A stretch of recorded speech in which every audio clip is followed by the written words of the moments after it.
77-годишен жител на Виница е последната жртва на лажниот лекар кој во новата година оперира во регионот.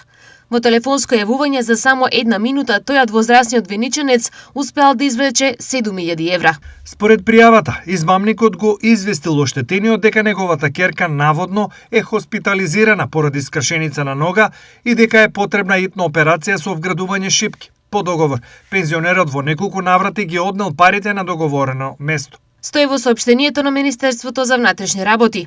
Откако се вратил дома, му се јавила ќерката, пошто сватил дека станува збор за измама.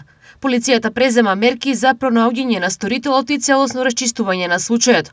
Ова е втор случај во само 2 дена на вака голема измама, бидејќи ден предходно, односно на 7, веројатно истиот лекар од Штипјанка извлече уште поголема сума, рамно 700.000 денари или околу 11.000 евра. За 2 дена, на почетокот на новата година, криминалците инкасирале цели 18.000 евра. И покрај сите предупредувања од надлежните, но и граѓаните кои веќе имале вака болно искуство со лажни лекари. Проблемот е во неинформираност и лекомисленост на старите лица, кои се бираат како жртви на криминална шема која безпрекорно функционира во сите балкански земји.